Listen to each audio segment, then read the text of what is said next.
contemporary radio station in Zambia, connecting you to the newsmakers and events that make news in the global village.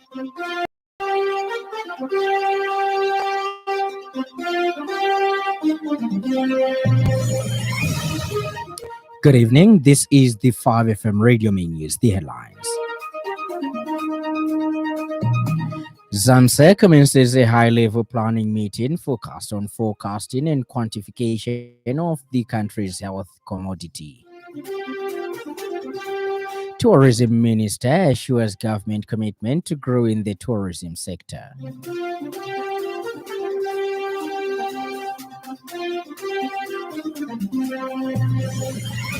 Man jailed for 1986 murder, acquitted after 38 years. This bulletin is also live on our Facebook, 5FM Radio Zambia, and our YouTube, 5FM Radio Zambia. With the details, my name is Lance Sannie. President Hakainde Hichilema has expressed the country's desire to strengthen its bilateral cooperation with the Czech Republic, highlighting the shared values and mutual interests that form the foundation of the two nations' relationship. President Hichilema underscored Zambia's commitment to fostering closer ties with the Czech Republic, particularly in areas that hold strategic importance for national development and regional integration. President emphasized that Zambia is actively seeking to build robust partnerships that will facilitate sustainable growth and shared prosperity. These include enhanced collaboration such as trade and investment, where increased Czech involvement. The head of state said this when during a meeting with the vice prime minister and delegation through Czech Republic at State House. The Zambia Medicines and Medical Supplies Agency ZAMSA, in collaboration with key stakeholders including the Global Fund, UNFPA, USAID, and WHO, has commenced a high-level planning meeting focused on forecasting and quantification of Zambia's health commodity needs for the 2026 to 2028 period. ZAMSA Senior Manager for Corporate Communications Bradley Chingobe says the strategic exercise centered on family planning, essential medicines, and medical supplies, including oncology and renal therapies, is a critical component of national health planning.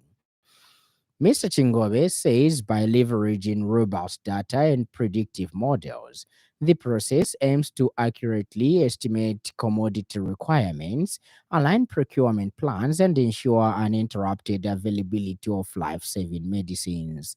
He says effective forecasting and quantification are cornerstones of modern supply chain management.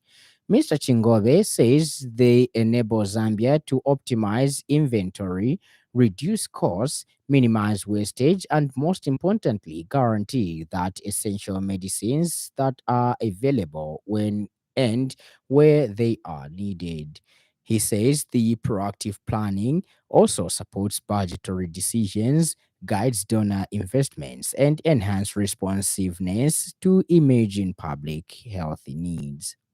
This is where the determination of which medicines and medical supplies that will be used in the country for the next 3 years are determined. And this is the basis by which the budget on which medicines for this country are built on. And thankfully to this, for the very first time, we are gratified that on the essential medicines list, we have added cancer and renal commodities to this list.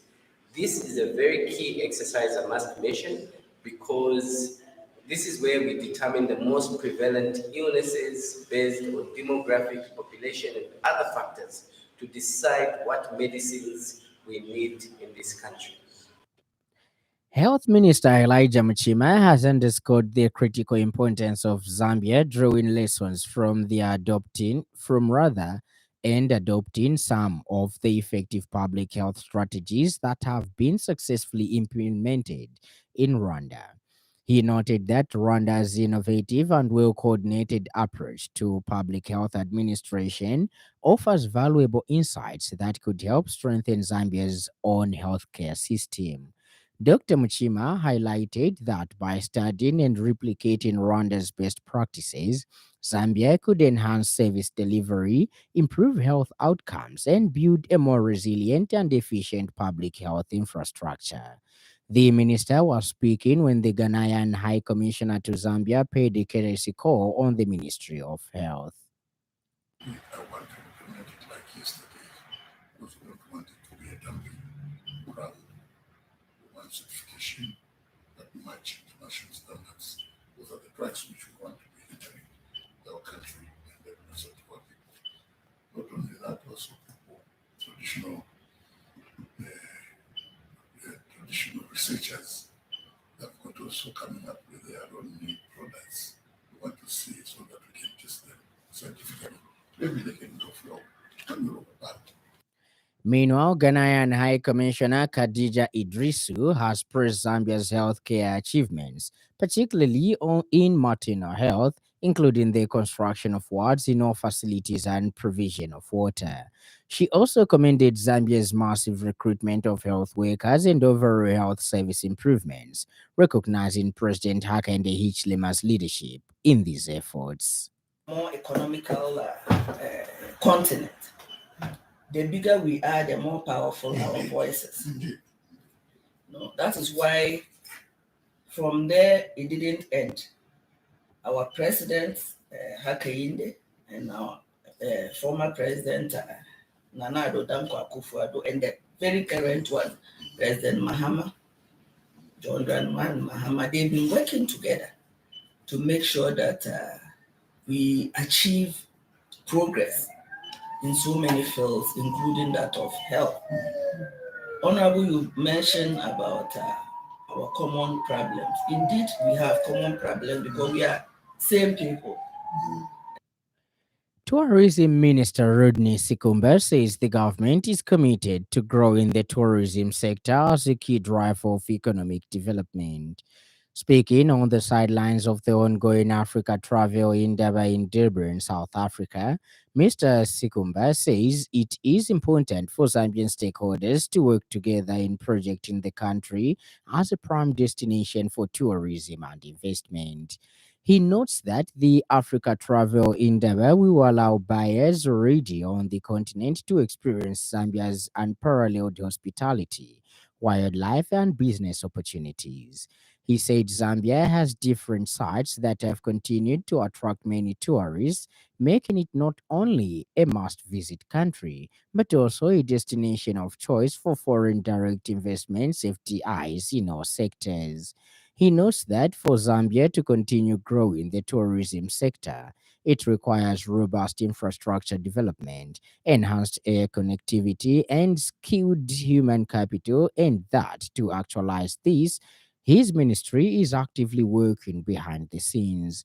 He encouraged tourism enthusiasts and investors to attend the Zambia Travel Expo Zatex set for June 5th, 2025 in Lusaka, saying the event will provide a premier platform for networking, innovation, and unlocking new opportunities in the vibrant world of travel and tourism. Meanwhile, the minister toured various Zambian stands at the Africa Travel Endeavour exhibition, where he thanked the private sector for participating at this year's event and encouraged stakeholders to connect with key industry players in showcasing the diverse potential of Zambia's travel landscape. The minister is leading the Zambian delegation at the Africa Travel Endeavour, which is one of Africa's annual premier travel trade shows, serving as a vital platform for showcasing the diverse tourism offerings across the continent. This is contained in a statement issued by Zambia High Commission to South Africa First Secretary Press and Public Relations, Tamara Nyirenda.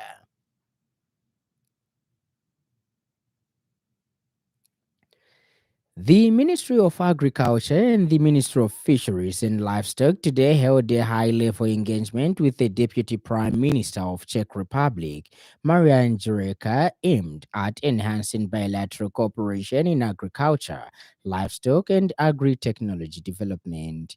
Speaking during the meeting, Minister of Fisheries and Livestock Peter Kapala, who represented his agriculture counterpart, Mr. Ruben Mtolo, stressed rather the government's commitment to developing meaningful partnerships with international stakeholders.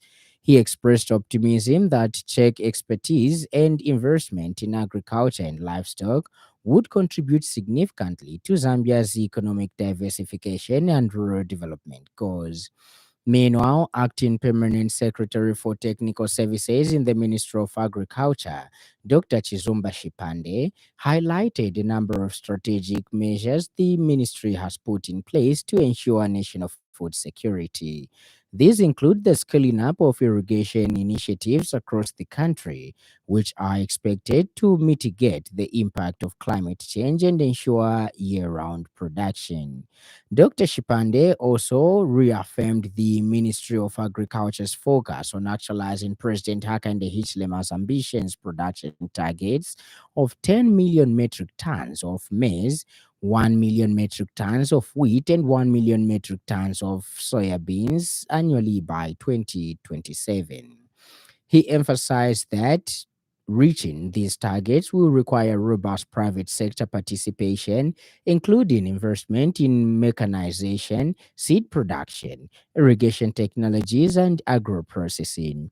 And Deputy Prime Minister Jureka held Zambia's push for increased agricultural productivity and expressed his government's willingness to support initiatives that promote sustainable food systems, technology transfer, and capacity building between the two countries, with both parties having having to pledge to develop practical frameworks that will translate diplomatic engagements into tangible outcomes for farmers and agribusinesses for the benefits of the peoples of the two countries. And in other news trending this evening,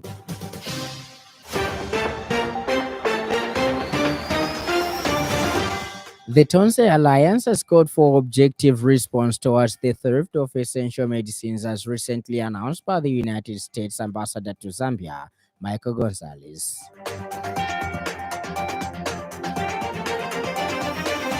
The Agricultural Institute of Zambia AIZ is urging government to swiftly take decisive actions on key agricultural matters critical to national food security and the welfare of farmers.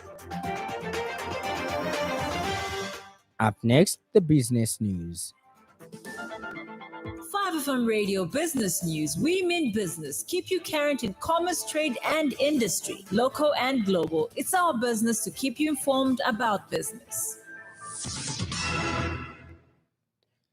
The Common Market for Eastern and Southern Africa, COMESA, and the United Nations High Commissioner for Refugees, UNHCR, have signed a memorandum of understanding.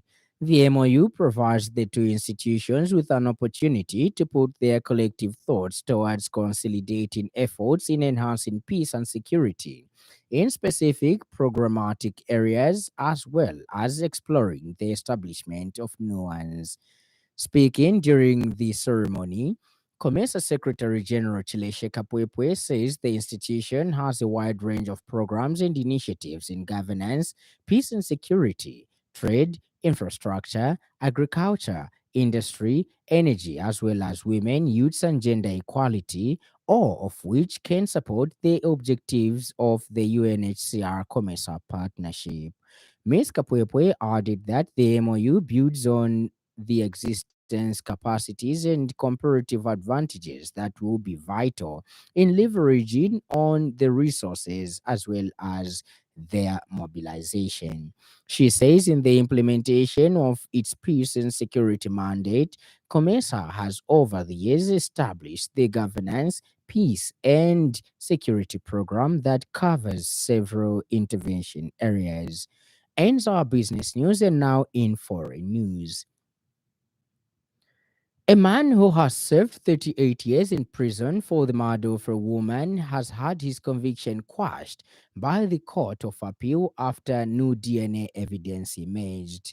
Peter Sullivan was jailed over the 1986 killing of 21-year-old Bermudian Sindel, who was subjected to a frenzied sexual attack in Birkenhead, Merseyside, as she walked home from a shift. And in sports news, the Zambia under-17 women's national team thrashed Mauritius 9-0 at the Hedgenob Stadium this afternoon to seal top spot in Group B at the 2025 COSAFA Under-17 Girls Championship in Namibia.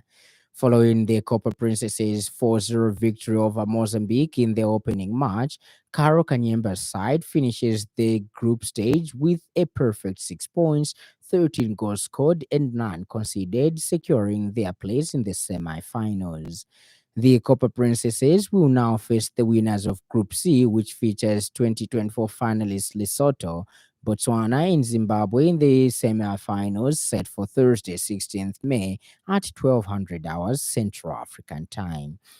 And the weather report, the evening is partly cloudy, slightly windy, and mild to cool. Ends our weather report, and that item brings us to the end of the news. But before we go, a recap of the stories that made headlines.